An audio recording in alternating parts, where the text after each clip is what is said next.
What's going on, everyone? Welcome in to Forward Progress, the Best Bets edition, live here on the Forward Progress YouTube channel, part of the Hammer Betting Network, and powered by Pinnacle Sportsbook. Before we get into things this week, just want to wish all of our American viewers out there a very happy Thanksgiving. Hopefully things go well with you and the family this week. Hopefully you cook that turkey, spatchcock it, whatever you got to do to make it tasty, because I am not a turkey fan. But Eric, as our fellow American or American on this show, happy Thanksgiving to you and your family. Suma, what's the German Thanksgiving tradition? There's like no one, so we don't celebrate Thanksgiving here. Like some people who are into church and stuff have that one, like the Thanksgiving day on a Sunday where they have like lunch from the church or something. But overall, we don't really have this this holiday. All right, it's unfortunate for Germans. Lunch from the church felt like that 2-point conversion attempt by the Broncos. That was too much, man. Like, here you go. That was too much. I would say though, like football will start on like 6:30 tomorrow, so that's my personal holiday. And you know what, Suma, you get a Friday, 9 a.m. game, I guess. Black Friday 9 a.m. in Germany. Oh, yeah. Oh, sorry, 9 p.m. Yes, correct. Yes. There you go, man. There you go. Yeah, you got some football to look weekend. forward to this week. For those who are new here, I'll explain how this works. 5 games we cover. And when I usually say every week, like not the prettiest games, but games that we have an opinion on. If you think previous weeks have not been the prettiest games, wait till you see what we have in store for you with the 5 games that we're talking about today. But of course, the point of this is not to just talk about the best games on the board. We want to give you bets. This is a betting program. So we're going to cover games that we have betting opinions on. We're going to end the show with a best bet from each one of us. All the picks tracked via third party under the Forward Progress HQ account on BetStamp. And we'll try to make this as forward looking as possible. You may have noticed Hitman is not here. He's not with us today. Usually with us for the Wednesday Best Bets show. He lost the Kansas City Chiefs on Monday night in painful fashion when Marquez Valdes-Scantling dropped a wide open ball down the middle of the field. We've told him, Hitman, sorry, dude, you've lost your mojo. It's time to just regroup, take a week off. We recapped the best bets from a week ago. Hitman has now dropped to 1-10 on best bets this year. It was rough. He got the L. Suma, you take an L as well with the LA Chargers. I mean, we can vent a little bit here off the top, but the Chargers for you, Eric, the Denver Broncos, I've never seen anyone lose spreads by 1 or 2 points as consistently as Eric finds a way to lose these spreads. And I had like a bit of an issue, but a little road bump, but I got it done with the Cleveland Browns against the Pittsburgh Steelers at home. But my God, what a sweat. I did the Monday live stream with you guys, and then I got off and I immediately watched it on YouTube, the fourth quarter, to watch Hitman sweat that out. I was like 5 seconds ahead of the Marquez Valdes-Scantling drop, and so I was just like waiting for the response from you guys. That was unbelievable. Hitman is on an incredible run bad right now. It's tough, man. But you know what? We're real about it. We recap it every week. He owns it every week. The thing I will say about Hitman, he's 1-10 on the best bets, but on the Leanser board, he has moved into first place following a 2-2 week last week. So 22-13. It's not been that bad. As I tell him every single week, man, just figure out, like, make one of these leans your best bet. Figure it out, man. It shouldn't be that complicated, that difficult. But here we are with the Leanser board. Hitman moves to the top, 62.9%. Maybe somebody will give him some credit for that instead of the 1-10 best bets. This actually kills me to even say that aloud. Kills me to say that aloud.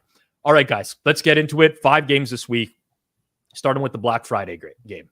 It's the Miami Dolphins taking on the New York Jets, 3 p.m. Eastern time kickoff at MetLife Stadium. The Jets are spiraling, to put it nicely. 3 straight losses. They're putting their season basically on the shoulders of Tim Boyle at this point. Zach Wilson gets the news that he's getting benched. apparently inconsolable in the locker room. Dude was crying. I get it, but at this point, makes sense for the Jets to make a change. The Dolphins came out of the bye last week, very big favorites against the Raiders. One-way action on the Dolphins in that game. They win 20-13, but they fail to cover as 14-point favorites. Devon Achane gets hurt in that game as well. So not exactly the best performance out of the Dolphins out of the bye week. Current market at Pinnacle, Miami -10 plus 106.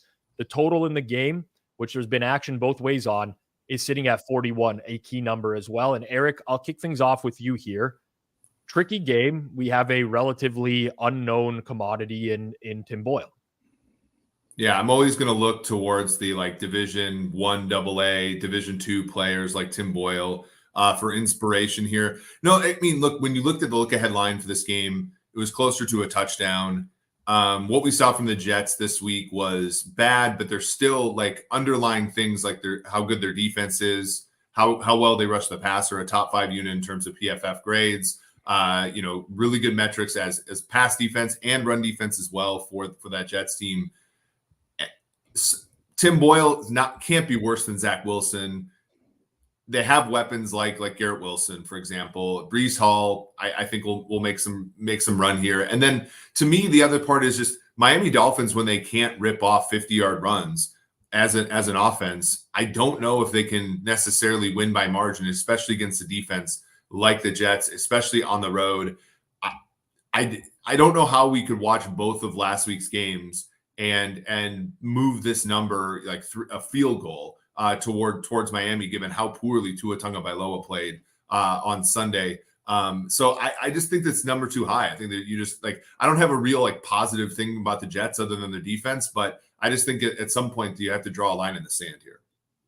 All right. That's interesting. As soon as the Tim Boyle announcement came, market moved directly to the Dolphins, like right on that news. So definitely the market is saying that we believe Tim Boyle is worse than Zach Wilson. It's possible. It's definitely within the realm of possibility. It's just how much worse can he possibly be is what I'm getting at. And especially when you consider the fact that like Wilson, what we like kind of liked about him previously was a little bit of escapability as well. And behind this O-line, he's just been a sitting duck. He can't do any of that. So, Suma, I'll throw it over to you here. You're the Jets fan. Unfortunate for you. But how are you breaking down this game? And, like, what do you expect? What's your expectation out of Tim Boyle going forward? I have zero expectations. Like, as a fan, any positive variance will be cool to watch. But I think so I have not watched Tim Boyle in college. I have maybe watched him a little bit in his NFL stints earlier in his career, but like this guy basically has never been a capable quarterback like at any spot where he was.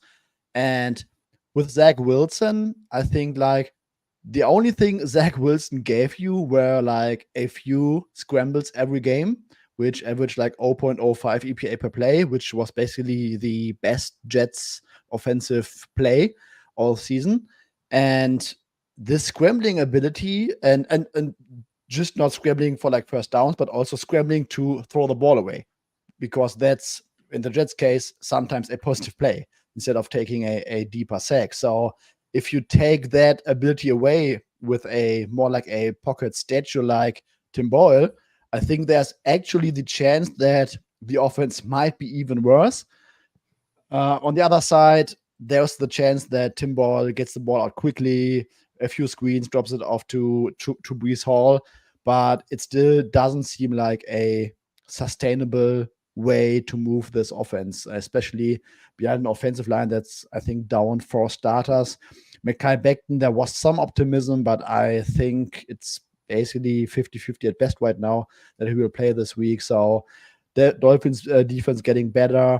Their pass rush is solid, and especially now with Jalen Ramsey, they can put more coverage pressure, which helps their pass rush a little bit more up front. So I'm having a hard time seeing lots of avenues for the Jets to score. But on the other side, I am also not super high on the Dolphins in this matchup. First 3 weeks, Dolphins were averaging 0.7 EPA per dropback, I guess. And this is really skewing a lot of season-long numbers. I mean, yes, we always have to look at the season-long sample, but we can also look at some in-season trends. And when you look at what they have done since week 4, I mean, this passing offense is basically below average in EPA per play. Tua is I think 15th in my personal EPA per play metric. So this offense has not put up so many stellar performances. They especially struggled a little bit against better passing defenses like the Chiefs. Eagles got to them. Bills played them pretty well when they were still healthy before the London game. So I'm right now looking at a game that might be more low scoring, because I'm just having a hard time seeing the Jets score. And I also don't see the Dolphins offense blowing the doors off against this Jets defense. I think that the Jets defense will get to Tua a few times, will apply pressure. They might try to disrupt some routes on the outside. So I'm just not seeing either offense having a great game in this one. Eric, you wanted to jump back in here. Yeah, I mean, so I get that the Tim Boyle, I almost call him Nick Boyle. Tim Boyle, like, isn't very good.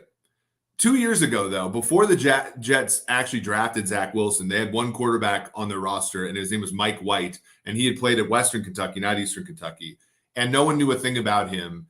And the 2 times that he came in, basically to bench Zach Wilson, at home against Cincinnati in 2021, they were plus 11 in this game pre-flop. Mike White goes 37 of 45 for 405, 3 touchdowns, sacked twice. Michael Carter had 15 carries and 9 targets. That could be Breece Hall in this one. And, last year against Chicago, they had just gotten done losing 10-3 to New England. Mike White comes off the bench, starts that game 22 of 28, 315, 3 touchdowns, no interceptions. A big game from some of the backs there as well. Like, I think that this is a game where you look at the galvanization of a Jets team after not having to play for Zach Wilson, which has been, like, I'm not going to say empirically supported, but anecdotally supported in the past by this team coming out and actually, like, playing a pretty competent offensive performance once they have a guy who's not the worst quarterback that's ever played for the franchise starting for them. So I think that that's, to me, is at least like a little bit of hope, as far as, I don't think Tim Boyle's good the same way I don't think Mike White's good, but I think that if he comes in and just takes the easy stuff the way that Zach Wilson seemingly won't, I do actually think that there's a pretty solid chance that they keep this game close, especially given the limitations in Tua and the Dolphins against this defense. Suma, go ahead. Yeah, so very interesting comparison. So one rebuttal that I would have, I mean, there's absolutely the positive variance case that Tim Boyle surprises us all, gets together a couple of scoring drives, maybe quick game, doesn't do a lot of mistakes, absolutely possible. But I think at the same time, I don't really trust this coaching staff as much as I did last year with Mike LaFleur, who really designed a very decent Jets offense, in my opinion. They still had Elijah Moore in some games. Corey Davis was maybe a better option last year than Alan Lazard is at this point. So I just don't really like the surrounding situation for this week. Like, O-line is in shambles. Receiving group is not great outside of Garrett Wilson. I don't trust Nathaniel Hackett. I mean, yes, there's definitely some form of upset case, but I'm really having a hard time seeing it getting together. For me, the challenge for the Jets is going to be their style of defense against this Miami offense. So one thing that was very evident to me about watching the Raiders-Dolphins back, which is we're not learning anything new about the Raiders. Like, we know their style of play defensively, limit the big play. The Dolphins still landed one to Tyreek Hill where he just like had to burst over the middle of the field, scored a touchdown on that play. But they made Miami methodically work down the field for the majority of the game, and ultimately just didn't lead to Miami being able to score. There was some unluckiness in that situation. But yeah, Brian points out like 325 yards, 2 touchdowns, and that's like a bad game for Tua. We're like, oh, what's wrong with the Miami offense? But that's what the Raiders have done all year. The Jets are going to play a lot more man coverage, which in my opinion, is very scary when you go up against these receivers. That's not to say the Jets don't have good man cover corners. They do, but it does open them up to the big play a little bit more here and there. So that's my concern, Suma, with expecting like a low scoring game here, is that I do think the chunk plays are in play for the Miami Dolphins in this game, whereas they weren't last week. But that's a pretty hefty breakdown of the Jets and the Dolphins. You're welcome, One everybody. thing, On Black one thing Friday. to add. Go for it. One thing to add. So Jets defense plays a lot of cover 1, cover 4, and that's been the defense that the Dolphins move the ball extremely well against, at least early in the season, because cover 1 you can always try to hit Tyreek Hill over the top, and against cover 4 they find all these like sit spots over the middle of the field in between the zones. So yeah, that might be an option where the Jets defense might struggle. I think they still have to execute that very well.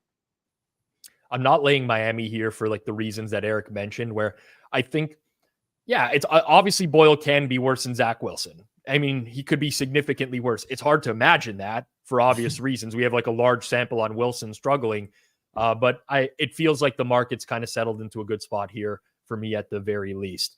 Patrick does say he'll get a forward progress tattoo if Tim Boyle goes for 400 yards. So that's what we're looking for. Everyone in the chat. We should get producer Jason to like tweet out basically like that tattoo, and as Boyle continues to throw for more yards, like once he gets to 100 yards, like fills a quarter of it up, then a half of it up, and then once he reaches 400, you got the full tattoo on the stream. It's kind of like the Flacco Elite meter back in the day, right? But this time we'll just fill it with Boyle's with the forward progress tattoo as Boyle racks it up. Yeah, great idea. All right, 4 games we're going to cover from the Sunday slate, and again, people, not the best games, but games where we have betting opinions. Tampa Bay Bucks visiting the Indianapolis Colts, Lucas Oil Stadium on Sunday. The Bucks lost 27-14 last week against the 49ers. They did cover, though, as a closing line of 13.5-point underdogs. I guess it depends on where you bet them over the course of the week. The Colts coming off a bye week. Previous to that, they were in Suma's homeland of Germany, taking down the Patriots 10-6 in a game where they were a very small favorite. Suma, we'll kick this one off for you here, taking a look at the early market.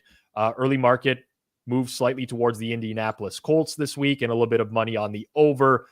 Probably related to the injuries that the Tampa Bay Buccaneers suffered on defense in their last game, that being Lavonte David, Jamel Dean, and Carlton Davis. So line of 2.5, total 43.5, juiced over. What are you thinking with this game, Suma?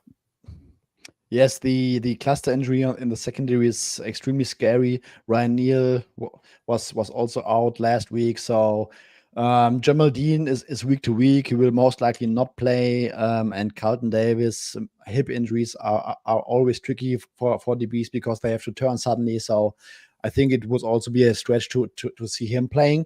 That being said, I still kind of lean towards the Buccaneers because overall I'm extremely impressed by Baker Mayfield in terms of expectations going to the season. I think he's doing a very good job, and with a defense that ranks like 32nd in pass EPA and dropback success rate since week 6. I mean, there's not too much that Baker Mayfield could do. I think for those circumstances, he's doing a pretty solid job. And I think he can absolutely sling it against this Colts defense. Colts defense famously plays a lot of cover 3, single high structures, and Baker Mayfield has been at his best against cover 3 this season. And the Colts don't seem like a defense that like do a 180 turn and not play their favorite coverage at all. They are also very young at the secondary and at those cornerback spots. So I don't think that you can ask them to play a completely different defense all of a sudden. So I'm expecting Baker to have some success through the offense. And on the other side, yes, those cluster injuries, the cluster injury really scares me, but I'm I'm not sure I'm that high on the Colts offense with Gardner Minshew. He has his moments, like all of a sudden he could absolutely be bad for like 2 quarters and then drops a dime into like triple coverage down the field or something. But overall, Gardner Minshew was not really that great this season. There's actually only like one coverage type where Minshew has been very good against. That is cover 1. And the Bucs defense, yes, they play a lot of single high structures, but they tend to play more cover 3. And I would guess that with those cornerback injuries, Todd Bowles don't want to put those second string guys on an island. So I would expect more zone coverage, which Gardner Minshew has not excelled at all against this season. And is also like bottom 5 in success rate and EPA per drop against blitz. Todd Bowles blitzes at a clip of 28%. So overall, I am a little bit scared about those injuries, but in general, I like this matchup for the Buccaneers. Eric, an off the field situation out of the blue yesterday with the waving of Shaq Leonard as well, which, all right, like I'll put on my narrative hat for a second here, but that's like a leader in the locker room type of situation, kind of just weird timing with the entire thing there. And part of me is much more hesitant to like the Colts, especially this week, with just that going on. Like, tell me I'm an idiot. It's totally fine. But there was immediately when it happened, I was like, don't really like this for the Colts this week.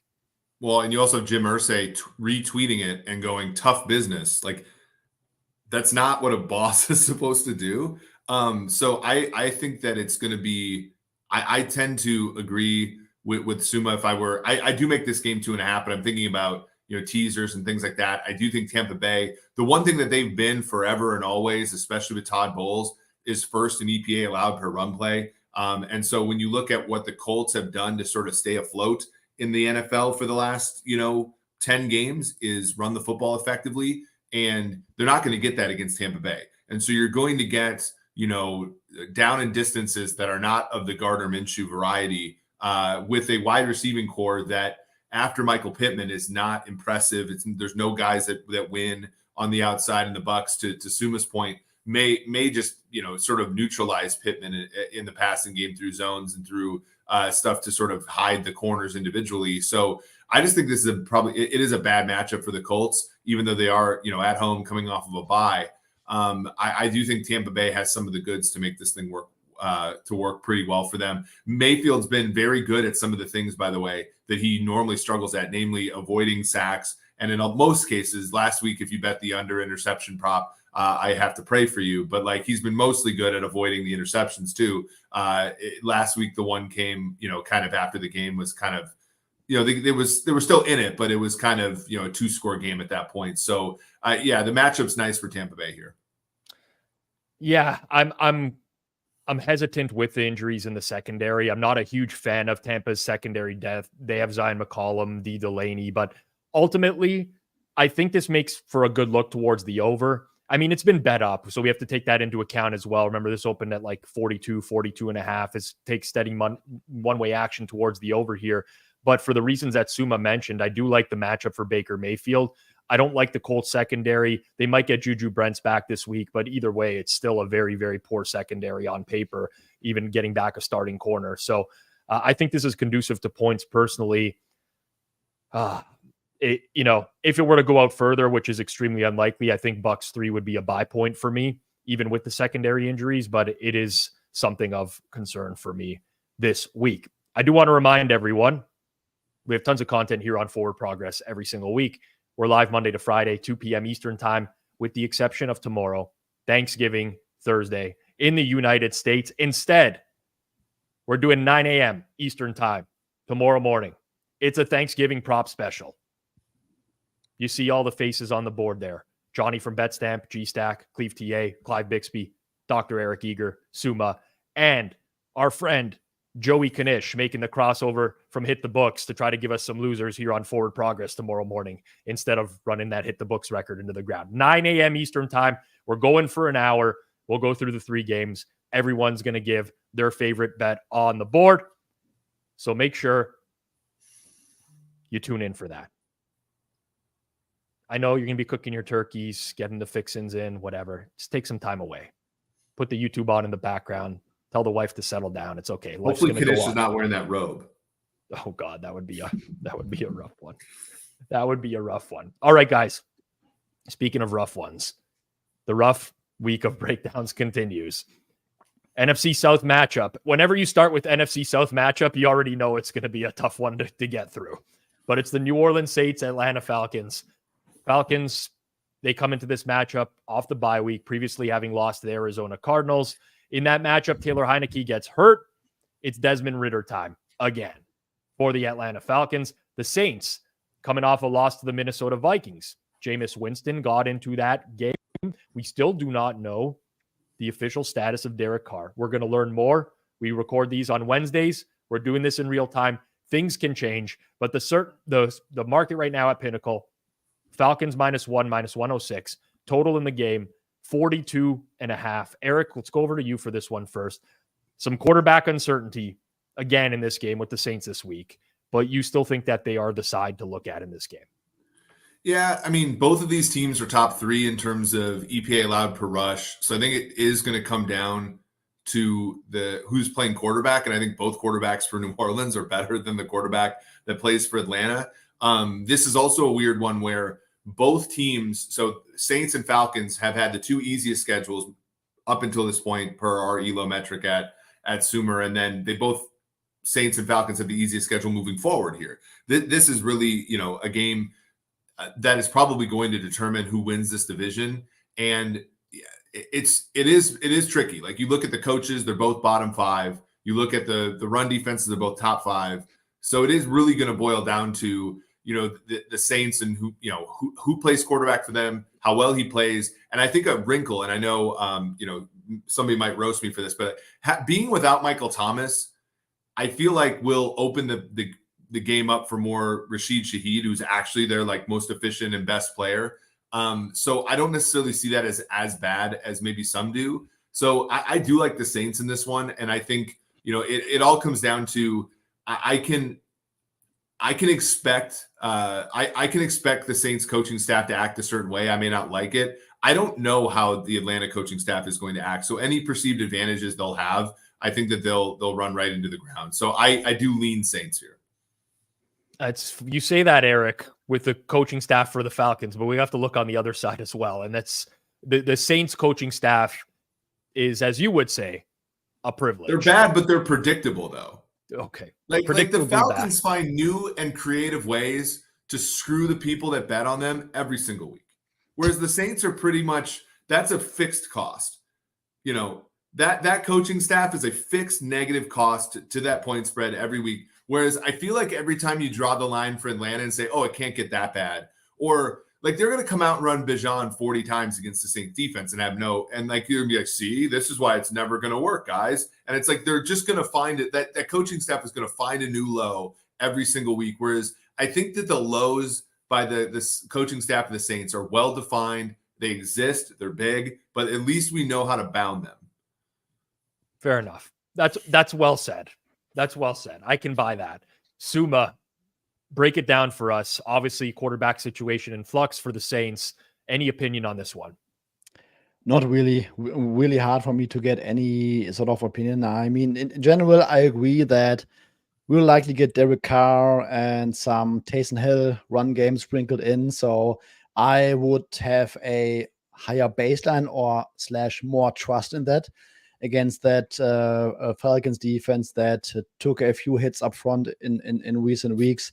I mean, it's really hard for me, or it would be hard for me to enter Sunday against that Saints team with a bet on Desmond Ridder, which sounds pretty square, but I just don't know what I will get from this Falcons offense going forward.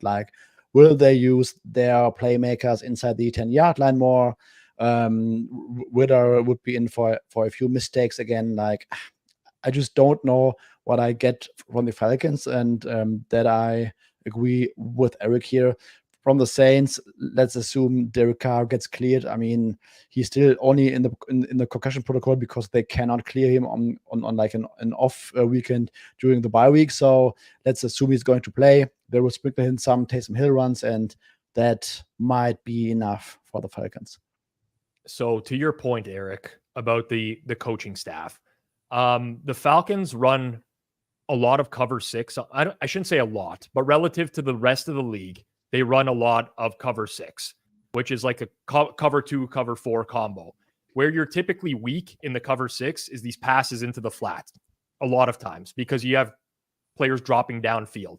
Derek Carr, as you can imagine, shreds cover 6 and has this for the majority of his career. If the Falcons even run this one time with Derek Carr on the field, it will be a massive mistake. So we will learn something about this coaching staff this week.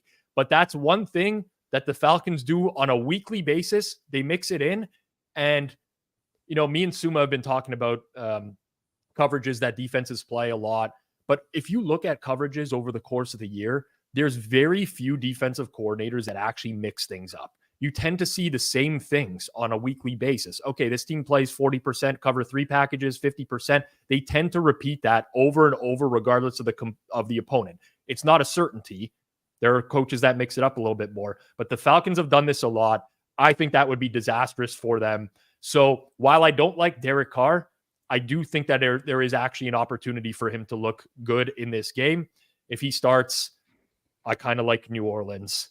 I just want to throw it back to you guys as well, because there's a lot of people that showed up on the Forward Progress stream on Sunday night with me and Clive who were like clamoring for Jameis Winston in this game. Who should the Falcons, like, do you give the Saints a better chance to win this game with Derek Carr or Jameis Winston? Eric first. Somebody brought back the Flamus nickname, by the way, which is awesome.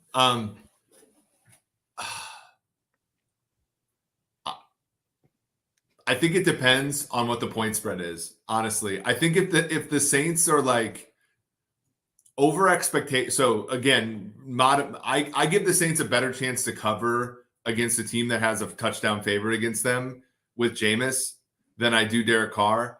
I'd probably give Derek Carr a slightly bigger chance of covering when they're basically a pick 'em like this one. All right. Political answer, but I totally get it. Suma? I will probably go with the same answer. I mean, Jameis is the guy that you want when you want to have like more variance to the upside. But in a game where the Saints, basically it sounds stupid, but just need to play sound football and don't do many mistakes, Derek Carr might be your guy. If Jameis just throws like 25 interceptions that one year, how different is his narrative? Not joking. I mean, possibly very different. I'm taking Carr by like a very small amount right now over Jameis, but especially for this matchup this week. All right, let's keep it going. First and foremost, 42 likes on the stream right now. It's like a quarter of the people watching live in real time. Rookie numbers. Come on. This is embarrassing. I almost don't even want to break down the rest of the games here for 42 likes. Smash that like button down below. Do it really quickly. If this is your first time here, subscribe here on YouTube to Forward Progress. And if you're listening to this after the fact, which you can do on Spotify and Apple Podcasts, please leave us a review on your preferred podcast app.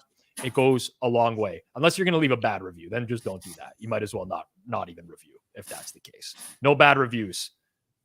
All right. Game number 4.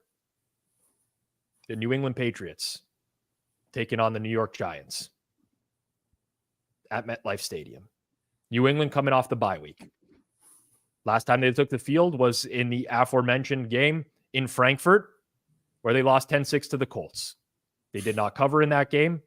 Bill Belichick benched Mac Jones after he threw yet another interception. Bailey Zappi came in inside the 2-minute warning, got a couple first downs, and then threw a ball into like quadruple coverage for an interception to end the game.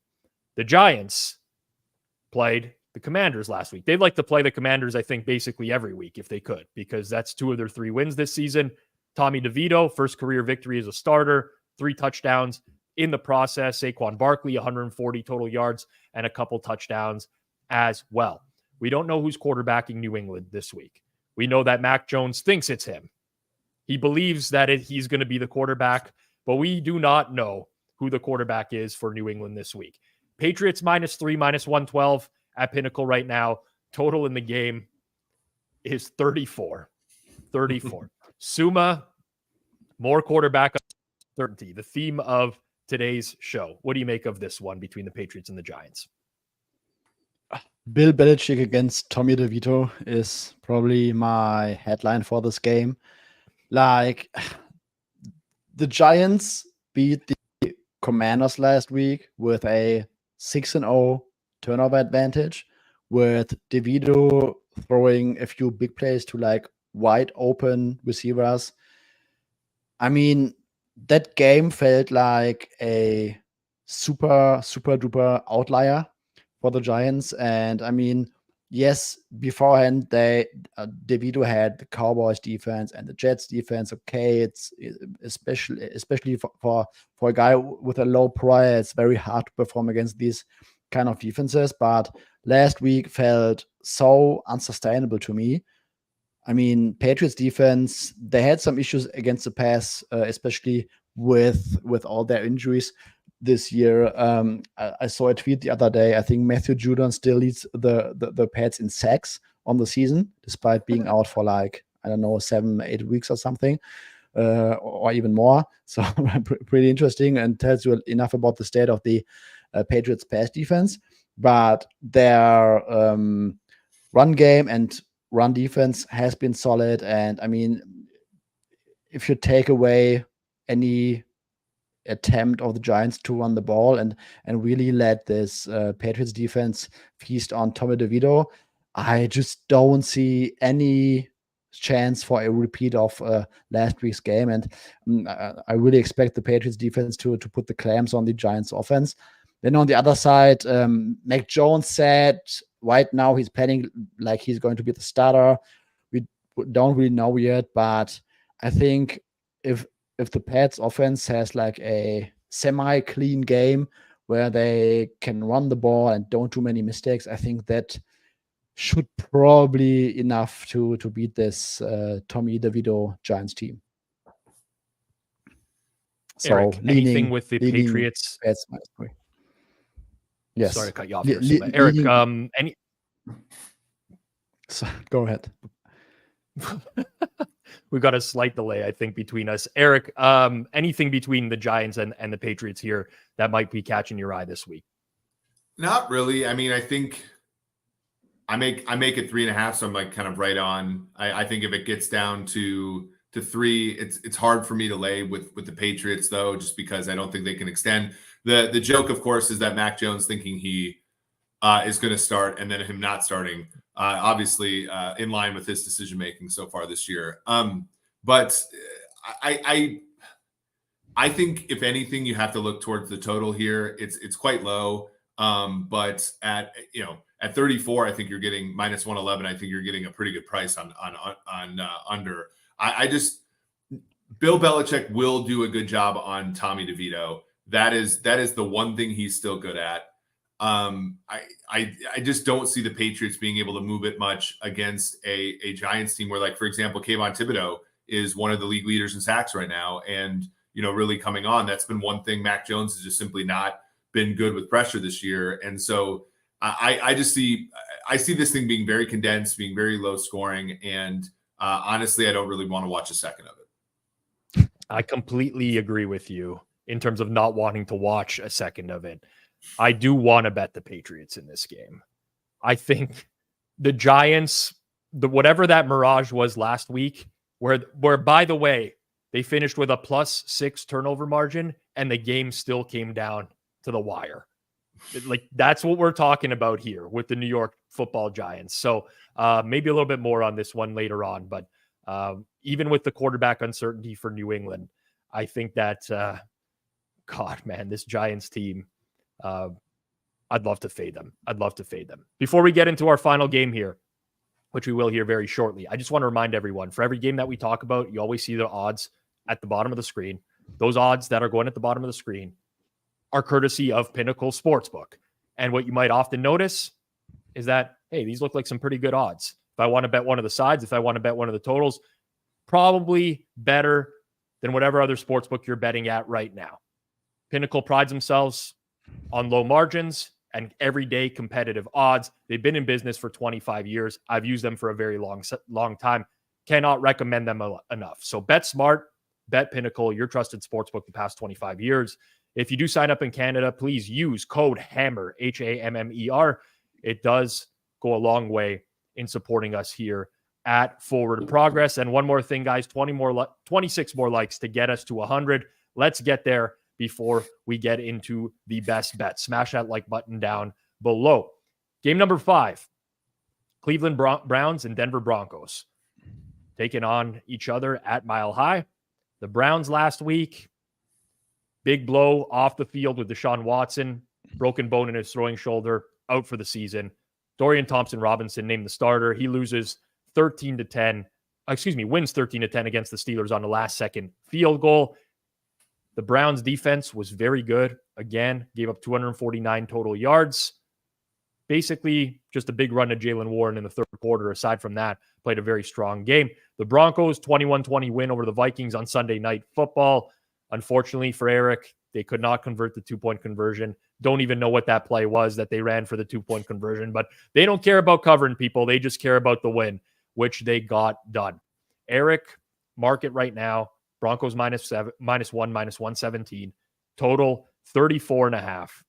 You were done in by the Broncos and their inability to score last week. Do you consider going back to the well, or are the Broncos dead to you?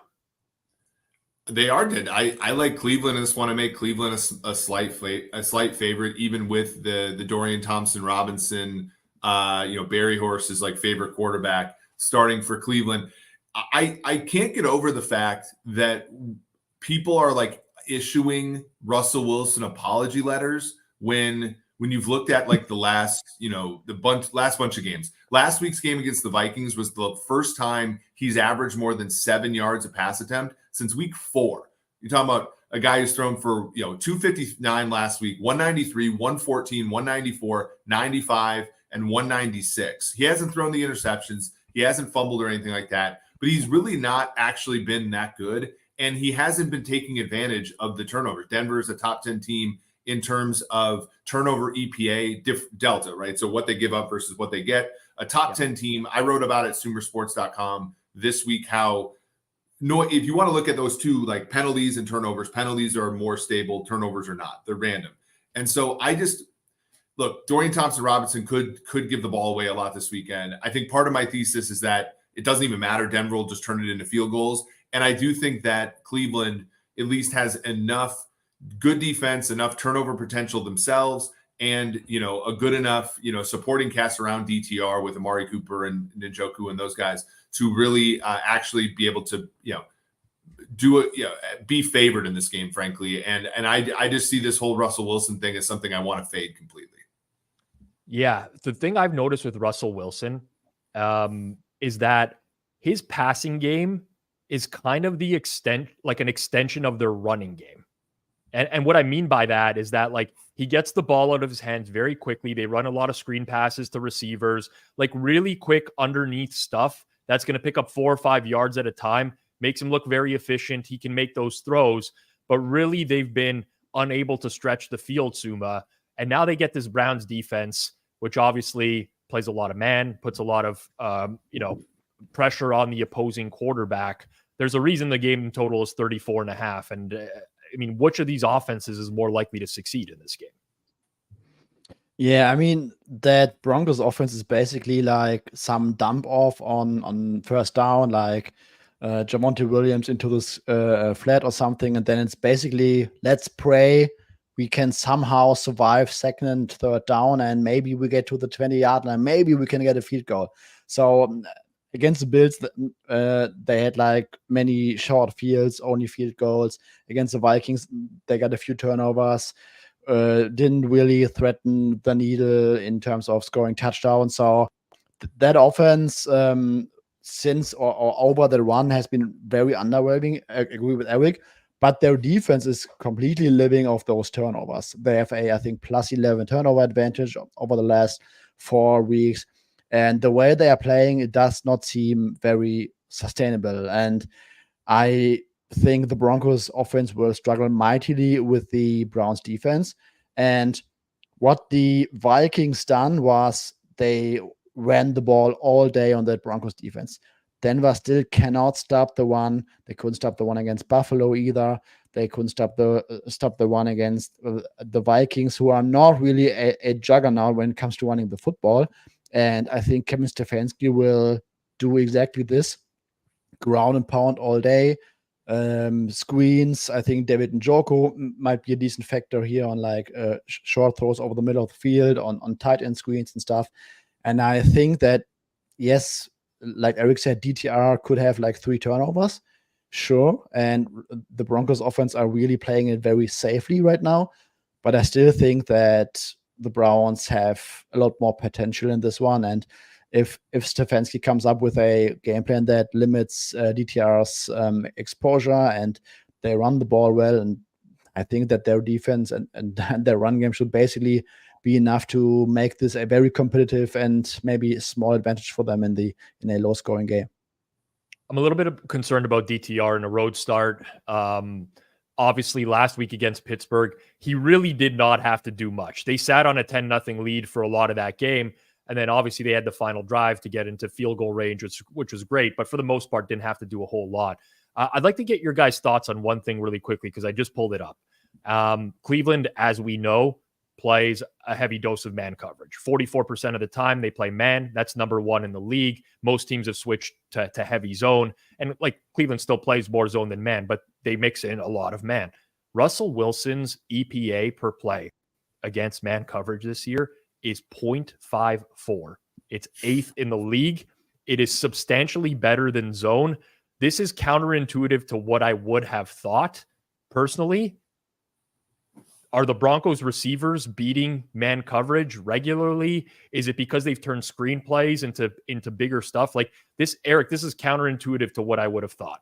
So Russell Wilson this year has 16 red zone touchdowns.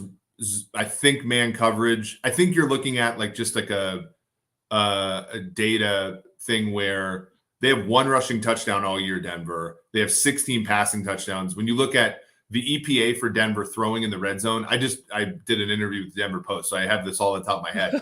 It's insane. Like their pass rate above expectation in the red zone is higher than the league average. Their EPA is enormous in the red zone. And part of that is because they have 1 rushing touchdown and 16 passing touchdowns. And man coverage happens more often in the red zone. So, now, it depends upon your data provider, whether they call it like a goal line coverage or a man coverage. But usually that gets kind of piled into man coverage. I think that's what it is. But that's an interesting finding. Yeah. It's good. Interesting analysis by you. It's a good thing you had your interview with the Denver Post ready to go, or else we might have just been stumped on that one for a little bit here. All right, guys, we will get into our best bets here shortly. Just one last reminder before we get into things. Live watch-alongs here on Forward Progress. With tomorrow being U.S. Thanksgiving and me being Canadian and already had my Thanksgiving in October, you better believe I'm doing a live watch-along tomorrow night. It's the 49ers. It's the Seahawks. I'll be here with the rest of the Nails.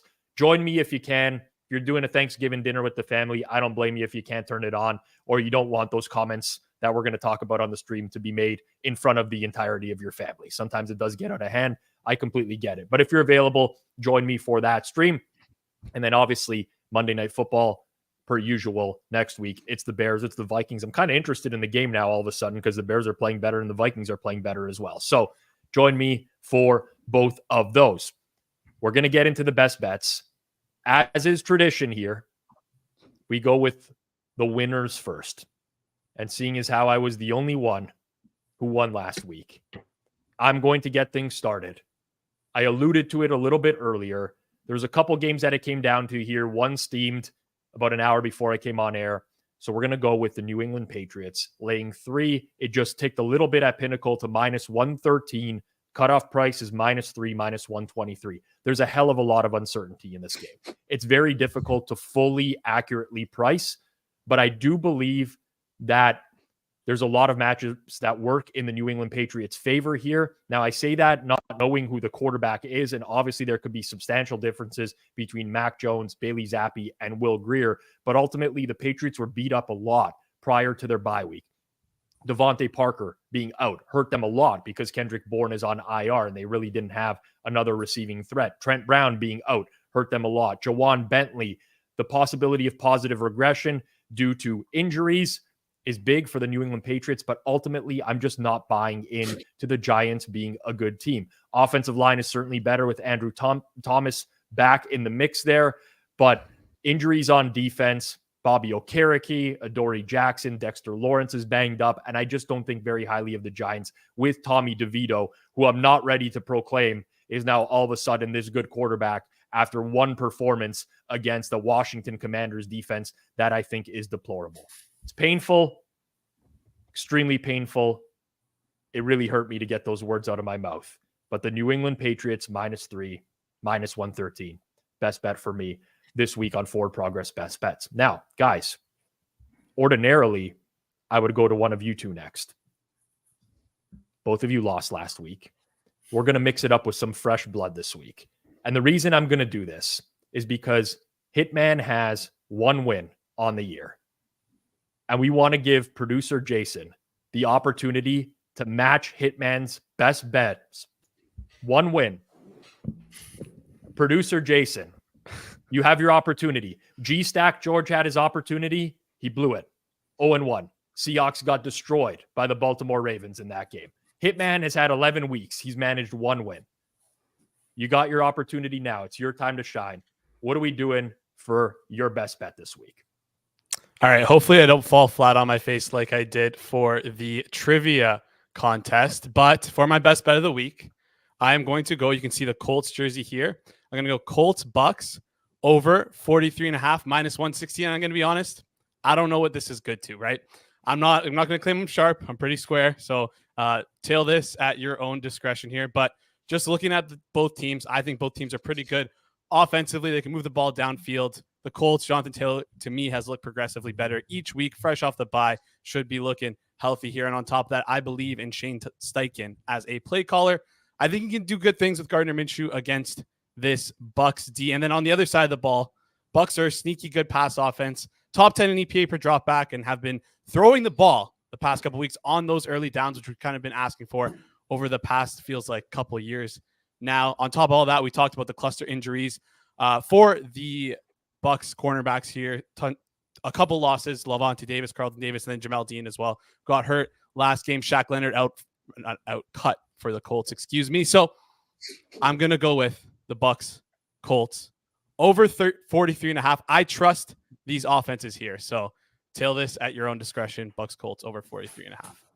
Yep. And the theme of Hitman as well, taking some high vig on that play as well, which we just sticking with the theme of Hitman. All right, Eric, let's hope that this time around you don't suffer an absolutely dreadful, painful half point, 1 point, whatever loss. Who's the best bet this week and why? I'm going to go with Suma's Jets. I'm going to take this thing out to +10. For Steve's concern, I'll, take it out to AK, whatever you want, minus 125 or so on this. I make it, quite a bit lower than this. And I know that it's tough to handicap Tim Boyle and like sort of what he adds relative to Zach Wilson. But we can make some estimates on, sort of typical replacement level quarterbacks of his experience and things like that. Both of these defenses are pretty good. And the Dolphins defense is improving. But I do think that the Jets will get some run in with Breece Hall, both in the passing game and through the air. I think Garrett Wilson will be featured quite a bit in this offense for good or bad. And, in the case for Wilson, who gets open quite a bit, I think force feeding him targets will be good for the Jets. And I think defensively, Rob makes a good point about man coverage. But man coverage, it does exacerbate the differences between the two teams. And I think if it was a sort of an average defense, I think that the Dolphins would fillet that defense if they played more man coverage than league average. I think the Jets are actually good enough to maybe curb that, especially given, the Tyreek Hill's a little bit banged up with his hand and so on. So I do think that this number's a bit too high. And even though I'm not huge on Robert Salah, Tim Boyle, I'm going to go with the Jets +10. All right. Eric laying it out on the line with the Jets. I will buy Eric a Tim Boyle jersey if the Jets pull off the upset and I'll get a signed Tim Boyle jersey somehow. I'll figure out a way to get it for you, Eric, so you can put it in your background. Suma, we will end off with you. This is a game we didn't cover on the show today. It's an AFC South matchup. It's the Texans and the Jags. Who are you liking and why? Yes, I'm liking the Houston Texans in this one. I think it all comes down to me trusting the Texans offense a little bit more right now. I mean, Jaguars offense has gotten progressively better throughout the season. Last few weeks, it's been clicking more. Calvin Ridley is suddenly not sticking exclusively to the outside, running routes all over the field. So a pretty good sign there. But I think in this matchup, both defenses are pretty decent against the run. Jaguars have been basically all season in recent weeks. The Texans defense has also gotten better. I think since week 6, both defenses rank in the top 6 in rushing success rate on defense. Jaguars have given up a few big plays in recent weeks, but overall their success rate is pretty good. So this matchup might come down to which passing offense is going to be more explosive and more consistent. And right now, I trust CJ Stroud and the Texans offense a little bit more. I mean, watching Stroud is so enjoyable. Like, it feels like he has an answer on like every play. He's good against any type of coverage. He's a top 3 in passing metrics from a clean pocket. Jags D ranks pretty low in pressure rate, 29th in pass rushing grade. One caveat is for Trevor Lawrence in terms of coverage types would be that he has been doing much worse against zone coverage. Houston Texans, Demico Ryan's defense are playing a lot more zone coverage.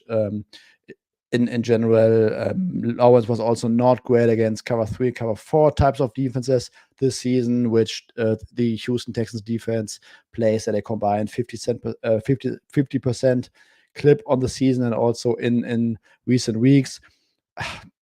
I just think that the Texans offense at home might have a small advantage in this matchup. And give me the Texans. All right. That's 4 best bets this week, including producer Jason's. I just want to remind everyone, tomorrow morning, Thanksgiving in the United States, 9 a.m. Eastern time. Join me right here on Forward Progress. It's going to be a great show. Just giving out our favorite bets over the course of the day, joined by a variety of guests throughout, including Joey Kanish, Suma, Dr. Eric Eager, Johnny from BetStamp, Cleve TA, and a bunch more. So 9 a.m. Eastern time tomorrow. And of course, to all of my American listeners, followers, everyone out there, happy Thanksgiving to you and your families, including every single one of you that's been participating in the chat over the course of the day. It's much easier to do the shows when we have a lively atmosphere in here over the course of the show, and thankfully difficult. The first time in a long time where you've made it through an entire stream as well. Thank you to you as well. Happy Thanksgiving to you and your family out there. This has been Forward Progress, Best Bets edition. For myself, Rob Pizzola, for Suma, for Eric Eager, producer Jason Cooper. Everyone, enjoy the rest of your day. Happy Thanksgiving to you and your families, and we will catch everyone right back here tomorrow.